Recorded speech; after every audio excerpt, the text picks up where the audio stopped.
how's it going? CJ here, and the last video I posted was an unboxing of the Mophie Juice Pack Helium, and now that I've actually had some time to use the case, here's my full review of the Mophie Juice Pack Helium for the iPhone 5 and 5S. This is the product red version, but before installing the case, let's look at the inside. The back of the case is lined in a silicone material, but it doesn't continue up the sides of the case, which is a bummer for shock protection.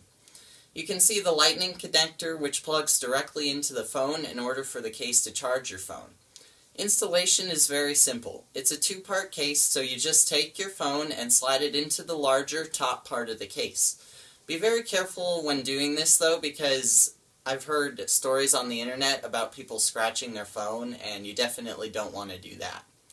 Then you just slide the bottom part of the case on until it connects with the top and you're good to go. The design is very solid when on the phone. There's a cutout on the top for the sleep-wake button, one on the side for the volume and mute switch, and another on the back for the camera. They're all very precise. The bottom is where the major changes are. In order for the case to charge the phone, Mophie had to lengthen the bottom by a considerable amount. It's not awful, but you can definitely tell it's there. Mophie chose to angle the speakers and mic to make them front-facing using the bottom of the case. I really like how this looks, especially with the Mophie logo right in the middle. Functionality-wise, the speakers aren't harmed at all. When consuming media, the front-facing speakers help volume and clarity a little bit, but it's not very noticeable. The headphone jack is still on the bottom of the case, but it's harder to get to now with the added length. It's still possible to plug headphones with a straight tip into the bottom of the case, but you can't take them out without pulling on the cord or taking apart the case. If you have headphones with an angled tip, you're going to have a problem. Thankfully, Mophie included an extender in the box. It works well, and I just keep it attached to my headphones. There's also a micro USB port on the bottom for charging the case and the phone.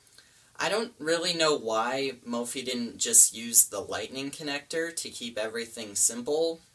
Maybe Apple didn't allow them or something, but they switched to micro USB, and I really miss the reversibility of the lightning connector. There's also some exposed metal around the micro USB, just in case you want to use the Mophie dock. This is Mophie's lightest battery case, and the weight isn't bad. I actually like the added heft of the case. It doubles the thickness of my iPhone 5, but it's nicely rounded and feels good in the hand. I don't feel like I'm holding a delicate, thin phone that I have to be extremely careful with, which is a good thing. Anyways, the back of the Mophie is sort of a textured paint. It's decent at hiding fingerprints, and it doesn't have any tiny scratches from my use so far, which is good. There's also a tiny lip on the front for lay-on table protection. I really wish that the lip was a bit taller. I also wish that the buttons were covered like the Juice Pack Air. It actually gets annoying when you have to kind of reach down into the cutout in order to lock your phone. You wouldn't think it would be a problem, but it's been moderately annoying for me. Drop protection is okay, but not fantastic. My sister got the same case as I did in a different color, and when she dropped her phone on concrete, the paint of the case chipped away, leaving exposed metal. She covered it with paint in these shots, and her actual iPhone was completely fine. So overall, this case will somewhat protect your phone from drops, but don't expect it to look good afterwards. It also won't protect your screen at all if you drop your phone on something. Okay, so let's actually talk about the battery part of the case. The battery is stored in the top part of the case, and if you split apart the two pieces, you can see the brass pins where the power is transferred to the bottom of the case to charge the phone. There's a switch on the back that lets you turn the case on and off, along with a button and 4 LEDs. When the button's pressed, the LEDs will light up to show you how much power is still left in the case. Mophie claims that this battery case will get you 80% extra battery. In the real world, I usually use my phone until it hits like 20% or so, and then I turn on the case. The case will usually charge my phone to about 80 or 85%. So in reality, this case will only get you about 60% extra battery with real world use, but that's still pretty decent, in my opinion, and I'll take it. The extra 60% increases my battery life from about 4 hours to about 7 hours, which is good. When you plug in the case and the phone, the first LED on the back of the case will start blinking in order to let you know it's charging.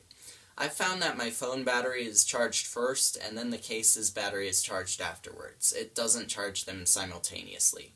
Of course, this will lengthen charging times, but if you plug in your phone overnight like me, you should have no problem getting a full charge of your case and your phone by morning.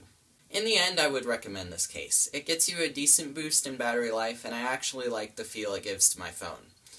It will also do a decent job protecting your phone, but don't expect it to win any drop test awards. I'm really glad that this is a case that I can use every day and not just for trips. Anyways, I thank you for watching, and if you haven't, please like and subscribe, and I think that's about it. Peace.